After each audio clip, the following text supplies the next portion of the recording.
I don't even know how to explain it at this point. I think we found Joe Sheehan. Let's see how this turns out.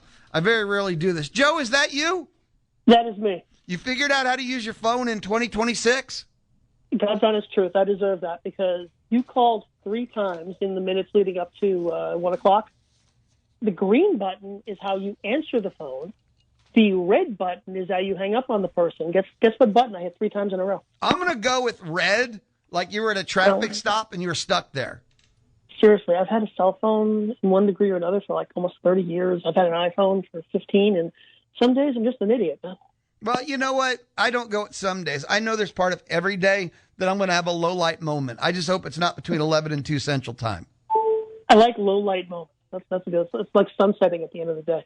Oh, that's beautiful. Joe Sheehan is with the Joe Sheehan newsletter, and he doesn't answer phones for a living. What he does do is he talks baseball. He studies baseball and all things baseball. And he has a newsletter in which he just spills his thoughts out in the world. It's pretty awesome, to be fair with you. Joe, I wanted to talk about some of the firings that went on. The Mets, they're looking for a manager. They said to themselves that Carlos Mendoza, that's what's holding them back from the World Series. You know, I thought they should have fired Mendoza at the end of last year. He's a very bad tactical manager. He managed the pitching staff very poorly. He had a very slow hook. And the difference between them making the playoffs last year and not was a handful of games where Mendoza just left the starter in too long. I was ready to cut bait with him a year ago. He was Stearns' first hire back when Stearns first got the job in the fall of 2023, and he seemed to want to stick with him another year. Then I thought he would be fired. Remember that week when Rob Thompson and Alex Cora got fired? Yep. I thought Mendoza would be right there with him, and they held on to him. So having held on to him, I thought, well, I guess maybe they'll just ride it out to the end of the year and then do a full search. Firing him on June 23rd, whatever it was, is just a weird time to do it. It's too late to really save your season with a new manager. And now you've got to go through a temp and then still go through a search at the end of the year. So I'm a little surprised. But, Mendoza, between being a bad tactical manager and, I don't know how much this gets attention nationally, but there's been a lot of talk about how Juan Soto and Francisco Lindor don't get along. It's a very big story here in New York. And it's one of those things that we just don't have a real good read on. But the fact that it's persisted for this long, I think also underlines the fact that maybe Mendoza isn't that good in the clubhouse either. So the question is, why did he have the job in the first place if he's bad tactically and bad with the people? The way you said it made it so clear. The question does become, what does he do? What does he bring? Because there wasn't anything left by the end of your explanation. No, he just was not a good manager. So I'm not going to say he's the reason they were whatever they were when they fired him, well under 500. Mets have had a lot of injuries this year. David Stern, the GM, had a terrible offseason. And that's as much a part of it as anything Mendoza's done this year. The Freddie Peralta trade hasn't worked out. Corey Polanco, Luis Robert, Bo Bichette, they've all been injured or underperforming. Just a terrible offseason for Stern. So some of the Mets' problems this year are on the GM, but you know the way it works, Louie. The GM gets to fire the manager first before his head is on the chopping block. Is there anything that's going to stop the GM from being, whether it's in season, out of season, doesn't matter, but is there anything that's going to stop the GM from being next? Well, I would be surprised if he didn't get another full season. Because that's why I was saying I thought he would wait until the end of the year to fire Mendoza, hire the new manager, and then get another full season to see what happens. Even at that, though, David Stearns has an impeccable track record in Milwaukee.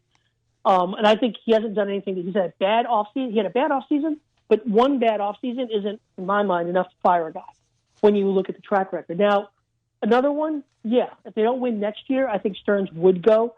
I don't know necessarily. There's one factor here that makes me worry a little bit. So Stearns was the GM in Milwaukee for a number of years, had a lot of success there, and now he goes to the Mets. I'm not sure. I don't want to get too sabermetric here, but the Mets have more money than the Brewers do. And I do wonder if the skills it takes to be good in a low payroll environment map to the skills you need in a high payroll environment. Like Stearns went out and spent a lot of money this winter that he really didn't need to spend. He didn't get a whole lot for his money. And there was almost a sense with the Polanco and Bichette signings, like, I have all this money, I've got to do something with it. When Kyle Tucker signed with the Dodgers, like the next day they signed Bichette because he was the best guy left. And I think Stearns needs to do a little bit more of what he did in Milwaukee, which is say, we've got good young players, let's put them on the field. So, Andrew Friedman made the move from Tampa Bay to the Dodgers, and he made it beautiful. But it's not the easiest adjustment if you've spent your entire career pitching pennies. Fair enough. The Los Angeles Angels of Anaheim County, They did make a front office move. They fired their GM, Perry Mason? Perry Manazian. Actually, the second time in 2 years we've seen a team let go of its GM in advance of the trade deadline and the draft. The Nationals did it last year. That's not usually something you want to do. You don't want to make that kind of move on the fly coming up on really your biggest front office, moments of the year. So, but Manazian, I don't know how much I can blame him and how much I can blame ownership. Artie Moreno hasn't made full investments in this team in a decade. They got Ohtani, but remember, that didn't really cost them any money because of the transfer situation. They didn't have to buy Ohtani on the open market. They extended Trout. They've taken guys in the draft. The focus on the draft has largely been on college players that can come quick to the majors, and they've had moderate success. Nolan Shanwell's up. Zach Neto's a pretty good shortstop. They've got some pitchers, but by and large, they just haven't really had a plan for long-term success.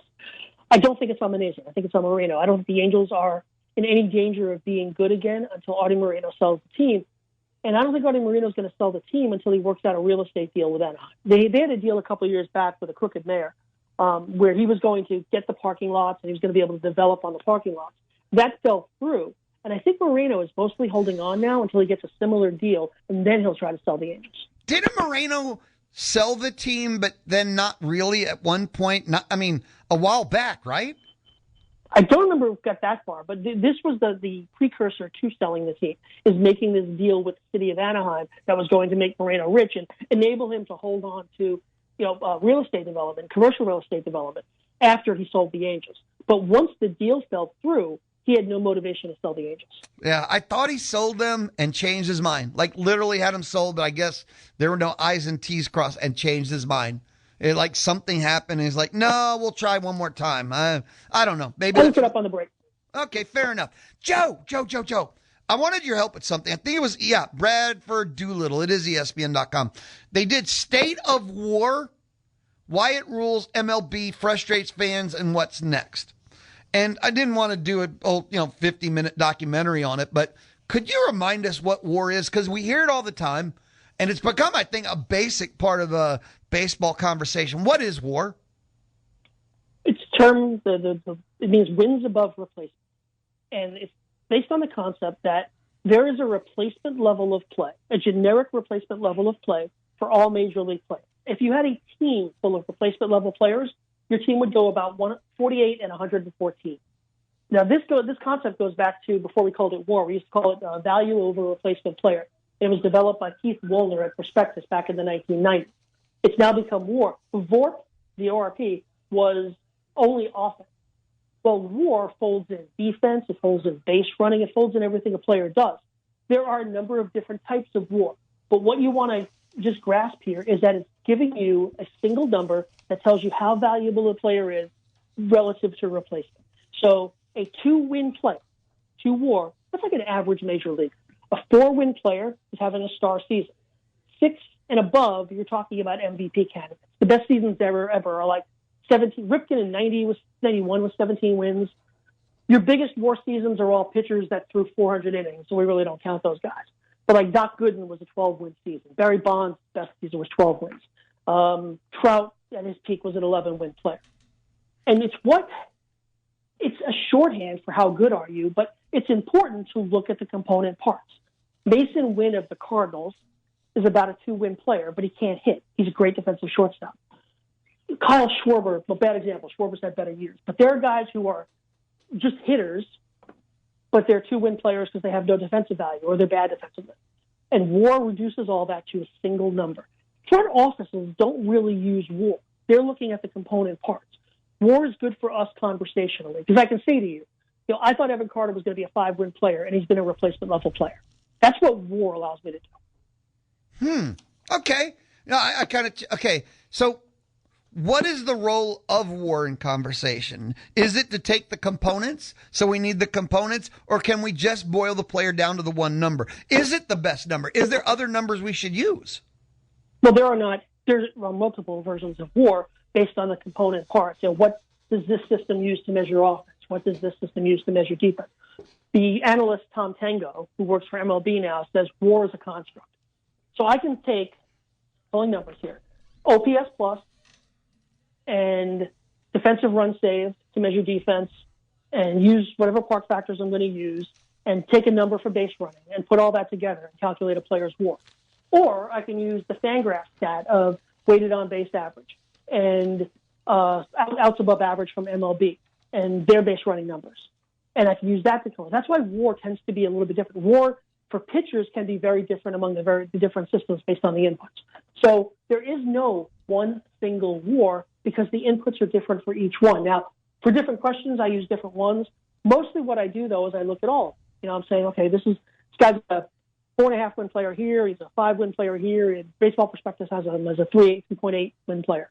The truth is probably in the middle somewhere. Mathematically averaging those numbers isn't the greatest thing because they are apples and oranges in some cases. But the basic thing to remember is that WAR is telling you what the player is actually doing. And the stuff we used to use to measure, think about RBI, for example. RBI was so messed up by context that it wasn't a good measure of what the player was doing. A guy batting third behind Roberto Alomar, Paul Molitor, and Tony Gwynn, like Joe Carter was one year, is going to have a lot of RBIs whether he's good or not. Whereas Jordan Alvarez, who has driven in one teammate, he's driven in one teammate in 2 weeks. Do you think that's because Jordan Alvarez is bad? Or do you think it's because he's not hitting with anybody in front? No, trust me. Look, I'm no expert. I do understand how some of these stats, and it's like the same thing. Batting average is a very hollowish stat. There's a certain stats that come up hollow. Yep. So, like wins for starting pitchers is a pretty worthless stat. And that's all we've done. We've moved from these context-sensitive stats that weren't telling you enough about what the player did relative to what the players around him were doing, to numbers like WAR that say this is what the player is actually contributing, independent of what his teammates are doing around him. So it's not, and again, people get ticked, oh, this one says this and this one says, first of all, if you have two players and one has 5.8 WAR and one has 5.4 WAR, they're basically tied. Like we publish WAR on the different sites to 1 decimal place. But that's too fine grained. I'm not going to sit here and argue with you with the guy with 5.8 is that much better than the guy with 5.4 because there are error bars in all of them. But you don't get to tell me the guy with 3 WAR is better than the guy with 6 WAR. Like that, to that level of degree, we know. And really, it's within 1 win. But once you get to like one guy being 1 win better than the other in any of these systems, you can say with confidence he's been the better player. Less than 1 win. So the way we present the data does lead to a bit of false precision, which makes people think these numbers are, perfect. They're not. They're better than what we used to use. They're not perfect. I like that explanation the best. So plus or minus 1 and perfect, no, but way better than anything we've had. That's the way we should approach the handling of this. Yeah, I would never, and I don't even like to say WAR. Like I'm doing a conversation with you, I like to say wins because I think wins are easier to understand, even though it does get conflated. Well, that's the first letter of WAR is wins. Right, and I just think it translates better for people where it's not an acronym and it's not capital letters. It's just, this guy's 2 wins better than the other guy. I think that sounds better. I think that's better for people to get than when you say WAR and they want to know, well, what's WAR? It's just wins. Just call it wins. I will say one last thing on this. I've always thought WAR was digestible by the average person because it's actually equals a word. But when you say opponents adjusted on base percentage, no, I think there's too many words in that. I do. Well, you gotta. No, I'd like to say wins is the simplest way to do it, and you gotta remember. I mean, it's 2026. These conversations have been going on for quite some time, and WAR is more or less kind of the conversational version right now. There's more complicated stuff that now we're on too. That I personally don't really use a lot in my work. I think WAR is the most digestible thing stat heads have come up with since OPS, and OPS was late 80s. I think we started using OPS.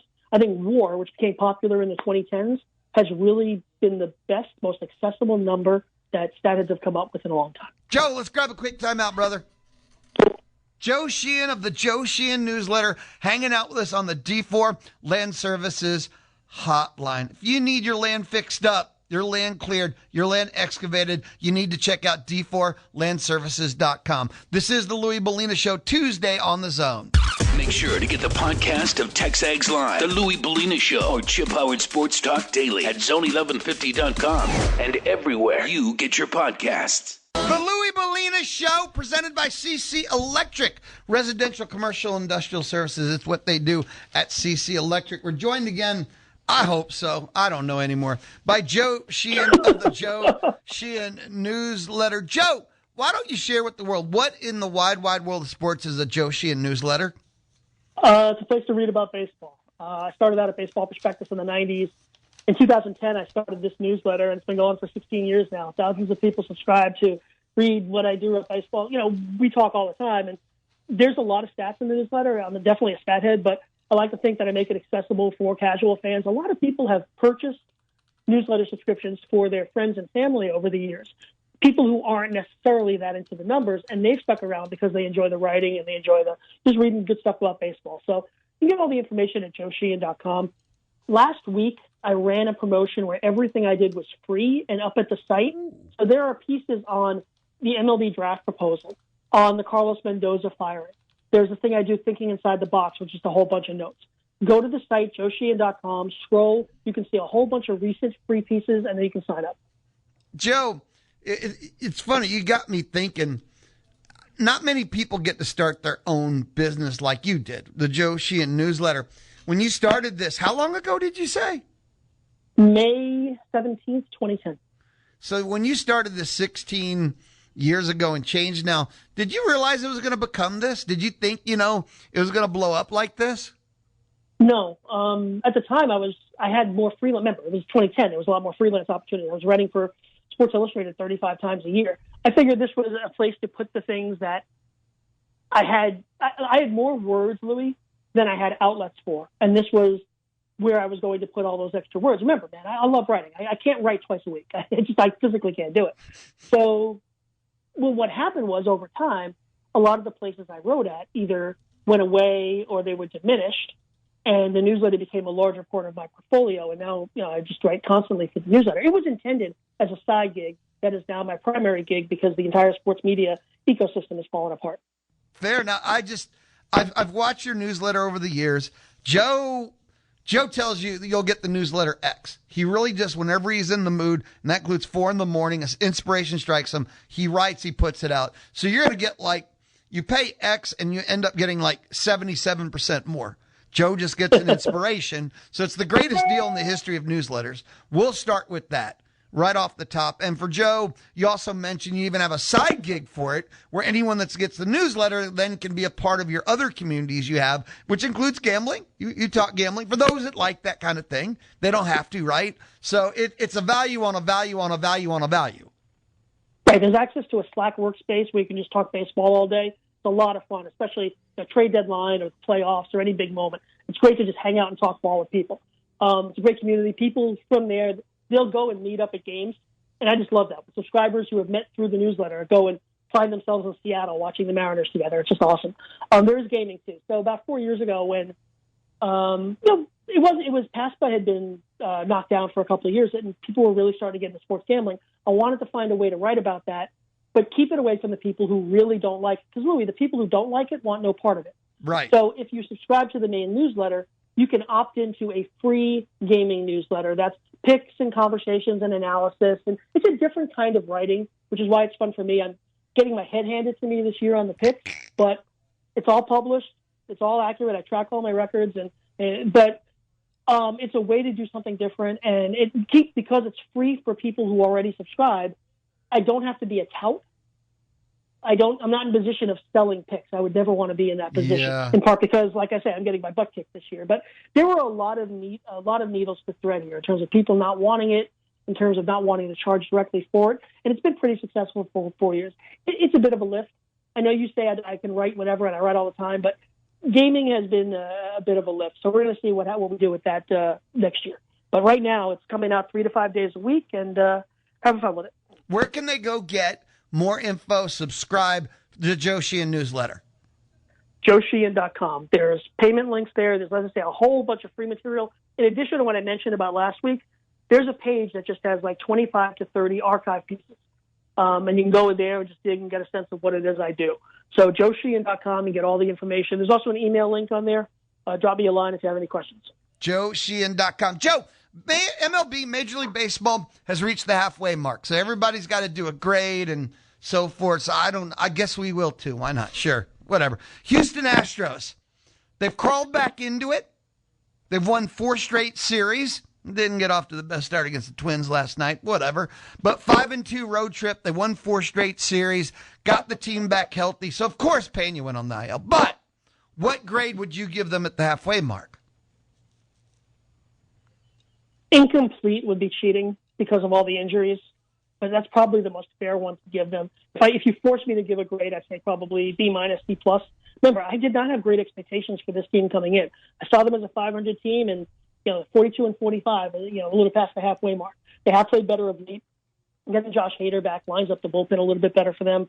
Pena getting back. They played a lot of them.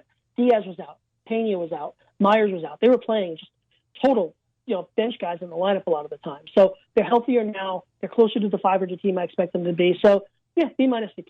Fair enough. How about the Texas Rangers? What grade would you give the Texas Rangers?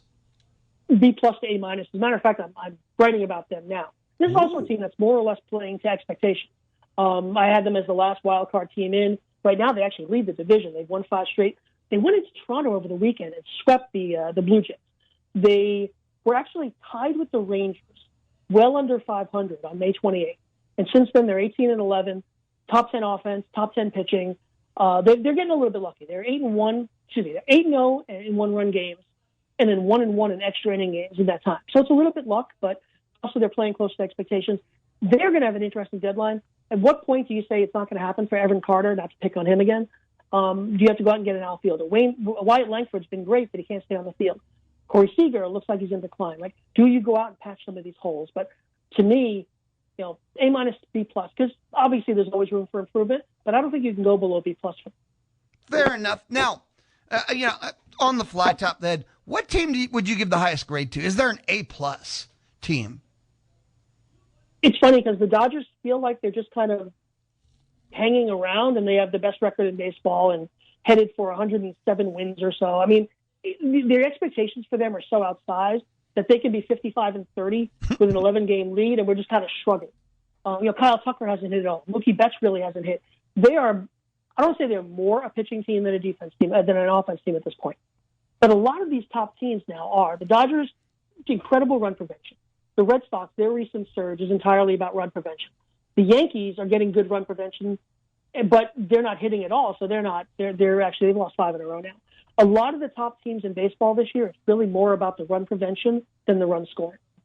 Fair enough. So the Dodgers get the A+. And, the whole thing with the Dodgers is when you're like back-to-back champs, if you don't win it, the season's a failure. Even though you have the best record, like you said, you're on pace for 107. So, you don't want to give them a grade at all until the smoke clears. They either win it and get the A+, or they lose and get an F. It was like that even 2 years ago when they'd only won the 2020 title. Nobody cared that the Dodgers could win 110 games. They only cared, did you win 11 in October? Now, back-to-back seasons probably made that worse. Like you say, if the Dodgers win 109 games and then lose in the division series or the LCS, that's going to be considered a failure. It's not how I prefer to appreciate sports, but I recognize that we now live in a postseason Uber alles world. The other side of the spectrum, though, who gets the worst grade, like the F? Can't be the Rockies because they are who we thought they are, and even the Giants are pretty close to who we thought. Who gets the lowest grade? Probably the Mets. Think about teams that are furthest from my personal expectations. I thought the Mets would get into the playoffs as a wild card team, 85 wins or so. They're going to end up stellars at the trade deadline. Mendoza's been fired. Let's talk about firing Stearns, which I think would be a mistake. Just an enormous disappointment for a team that, this is, I believe, Steve Cohen's 6th year owning the team, and they haven't come close to the expectations he set for them when he took over. So I think that's, up until a week ago, I would have said the Red Sox were in that same category. The Red Sox are now within 4 games of a playoff spot. So, they may find a way to turn it around, in part because the American League is just so unbelievably bad. But I think the Mets are clearly the most disappointing team in baseball. That works. Hey, Joe, what are you doing for the 4th? Anything? What am I doing for the 4th? No, nothing. I'm actually going later that week. I got a buddy coming in next Wednesday. We're going to go to a Mets game. I got a newsletter event at Camden Yards that Friday the 10th, and then we're going to come back and hang out with them. So my 4th is really pushed back a week when I'm going to take time off and do a lot of fun stuff. So the 4th will just be watching baseball. So you'll holiday it up, but you'll holiday it up next week. Exactly. It's going to be a lot of fun, man. We've done this event at Camden Yards 3 years running. 50 people show up. We get a suite. We hang out. We talk ball. We watch the game. It's going to be a great time. So we'll get you out to it one of these years. Hey, dude, give me some notice. I'll put it together. Summer trip. I wouldn't mind seeing Camden Yards hanging out with you. Be awesome, brother. Talk to you soon. Take care, brother. Later. Joe Sheehan of the Joe Sheehan newsletter joining us on the D4 Land Services hotline. If you need forestry, mulching, pond construction, check out d4landservices.com. If you need a metal building, like one of those custom metal buildings from the ground up, check out d4landservices.com. This is the Louie Bellina Show. Tuesday on the Zone. The Money Machine Back to School begins July 27th. Are you ready? Your chance to win $5K from the Zone and the Louie Bellina Show. The Louie Bellina Show, presented by CC Electric. They do free estimates. They have military and veteran discounts. They are CC Electric. We're joined now, as we are each Tuesday, right about 12:35, by Uri Geva. He is the owner of the Brazos Valley Bombers. Uri, how you doing? How are the Bombers doing, brother? Man, it was close. We had some good rallies, some crazy games Friday night. We were up a bunch, then we were down, then we hit a 3-run bomb, and we won, and then you're going in the weekend hoping that there's still a playoff chance. And unfortunately, the team in front of us did their job, and no playoff chance from the first half, which is the beautiful thing. I think somebody explained it. I'm not big into Instagram, but somebody sent me an Insta reel. And I watched this guy explain how the Texas Collegiate League has one of the most interesting, fascinating playoff formats. And coming into the last weekend, 6 of the teams could still clinch a playoff spot going into that weekend, which was really exciting. Unfortunately, the Bombers did not clinch the playoffs, so that means we got to win more in the second half, because as long as you win the second half or finish second in the second half, we clinch another playoff spot. Or if a team repeats from the first half and wins again in the second half, it goes to best overall record. Team's looking promising. We got some new dudes coming in as kind of the rotation of the summer is happening. Some guys that finished college playoffs, some guys who finished transfer portal. So Bombers are ready for a run for the second half of the season with hopefully lots of dubs and continued lots of fun at the ballparks. There's 2 opportunities for people to go check out the Bombers this week. One is tonight, and that's a game that people can hear right here on the Zone, 6:45 pregame. People hear select Bombers games on the Zone about 2 a week in June and July. The other will be tomorrow night, and we'll get to tomorrow night. It's a special. I think they're all special, but still, what do you got going on tonight? Bombers down in Navasota. Tonight is a good old Tuesday, 2 for Tuesday, which means we got some sweet tea at $2. So that's always fun for your $2 Tuesday there, a good item on the menu. And then tomorrow is the big night this week, which is the first time ever that the Bombers will be in Burleson County, which is where it happens to be Caldwell.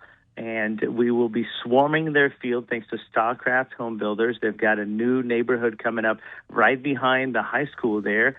And they're thrilled to have bought out the ballpark and made sure that everybody in Caldwell gets to come for a free game at Caldwell against the same team we're playing tonight, the Lake Charles Gumbo Gators. And they're back. They played us, Thursday, Friday. And they're back again this Tuesday, Wednesday, and we're excited, man. Caldwell is pumped. It's been so exciting that we've actually had new communities that have reached out to us and said, hey, we want a pop-up game in our town. How do we do that? So we're working on some more surprises for the rest of the summer, but we'll be the first time in Caldwell. We're excited. It's a great turf field, great press box, great stands. We're expecting sellout capacity. I think our RSVPs are well over 700 RSVPs so far. We don't have an official capacity, but I bet whatever it is, we're going to burst at the seam and have a great time there. These games, the pop-up barnstorming games, first one in June was in Brenham. This one is tomorrow night, Wednesday night, 7:05. They're free games if you can get in, because like you said, it's almost a sellout already. But it is kicking off July 1st, tomorrow night, Hornet Field in Caldwell, Texas. It's another barnstorming pop-up game. The Brazos Valley Bombers will be playing in Caldwell, and I love the spirit of a barnstorming pop-up game. I love the fact that you guys were like, all right, We're going to be based out of Navasota, but we're going to take the opportunity to take the Bombers baseball on the road, a Brenham game, a Caldwell game, and the reception you guys have been getting, the response you've been getting. People have been, like you said, you have people reaching out going, hey, can we get one of those too? It tells you that people just want some baseball. They want the fun. They want the Bombers in the summer. It's the bounce houses. It's Kaboom doing silly Kaboom things that Kaboom does. It's on-field contests. It's the Dizzy Bat races. It's some great college baseball at the highest level and probably a 90-mile radius outside of, obviously, Aggie baseball that happens. And so we're thrilled to bring that sense of community. I'll tell you, last week was Strikeout Cancer Night. And we were talking about it. We were both emotional about it because of the battle my wife has beaten the hell out of cancer. And it was awesome. Like, people were just like, man, this is what the community is about. This is what community baseball is all about. We had the cancer survivors walk the bases with a standing ovation from everybody. We had folks throwing out first pitches. It was just a moving night, and I think that's what's cool about going to Caldwell and doing it there, or going to Brenham and doing it there, is that is kind of the community night and the one night in the summer that the Bombers are there, right? We're in Navasota 20 nights this summer. We're previously in Bryan for 24 nights this summer, and we'll be in College Station soon for 24 nights there. So this is kind of one of those unique opportunities for the community to truly come together, enjoy entertainment, enjoy fun, enjoy the bounce houses, enjoy an amazing quarter-pound hot dog that doesn't require a mortgage with it like in Kyle Field. It's just all the fun of Bombers baseball, and to do it and it's not that far. I mean, it's a 30-minute drive to Caldwell High School from College Station. So you hit 47 out on Highway 30 and boom, you go. And I think we're going to have mostly people from Bryan, College Station, Caldwell, and the surrounding areas that are going to pack that ballpark and enjoy a game. And it's free, right? And it's free thanks to Stockcraft Home Builders, right? Awesome idea by them to do that, to say, hey, we want this in Caldwell. We've got a community that we're building here. Why not have a game here to show how much we appreciate the community that we're building homes for? And so what a great idea by them, great execution by our team. I know our team is getting, we got to pack the U-Haul tonight. At the end of the game, we get everything, the concession equipment, the bounce houses, the on-field equipment. Obviously, Kaboom spends the night at a U-Haul, not his favorite spot to hang out for overnight, but that's kind of, the team is geared up. Our staff is excited. We'll pack it up, and then we'll unload tomorrow, put on the show, and then repack the U-Haul and back for a couple more games next week. Oh, it's going to be incredible. It's going to be incredible. 2 opportunities for everybody to catch the Brazos Valley Bombers this week. Tonight, they're at home down in Navasota, the field, the high school field. Then Wednesday is a pop-up barnstorming game in Caldwell, Hornet Field, and it is free. But you got to hey, you better make plans to attend. That thing is selling out quick. And I do want to remind everyone, because here on the Louie Bellina Show, every day this week, we've been giving away our Listener Appreciation Night 2026 tickets. Today, you text me, what year did you start listening to The Zone? And then your first and last name, and that's your registration. I'm going to blind draw once I get done here at 2 o'clock. So text me 979-693-1150, 979-693-1150. Text me, what year did you start listening to The Zone? And your first and last name, and we'll blind draw. So, and Uri, our Listener Appreciation Night, we've done this with the Bombers. I don't know if it's 4, 5, 6, 7, 8 years. I don't write these things down in my diary, but we're doing it with you, the Bombers. We've done it all the time. You guys have been so incredible. This year it's the party tent. We had done the party deck, but the party tents are pretty epic. All you can eat, all you can drink, always drink responsibly. We do door prizes. Bombers play some baseball. It is always a glorious time.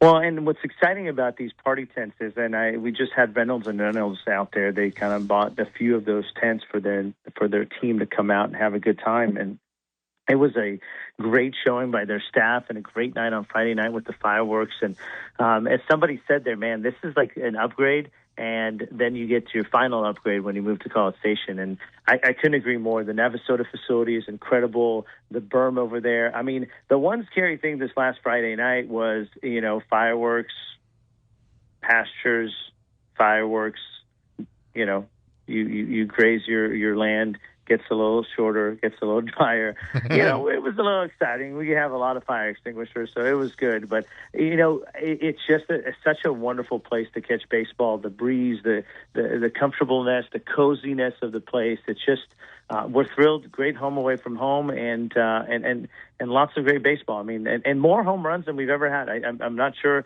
I need to go back and get our statisticians to come back and say first half home runs, was this the most we've hit? I mean, it definitely feels like almost every night somebody is hitting a home run for the Bombers, and that's really fun to see because we've always been a small ball team, and now we get to hit the long ball. If people would like to get discounted tickets, go to bvbombers.com. If people forget like 30 minutes from now because you have a food coma or you have a bad memory like some people I know, you can always go to bvbombers.com, check out the schedule, purchase your tickets. And again, you just would love to find out more information on the Bombers, go to bvbombers.com. Uri, hey, man, beat the hell out of everyone. Get that playoff spot for me, would you?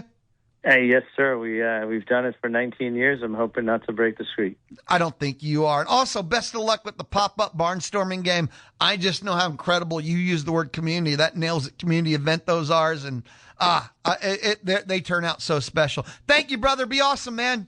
Thanks for having me. Go Bombers. Later, Uri Geva, owner of the Bombers, joining us on the D4 Land Services hotline.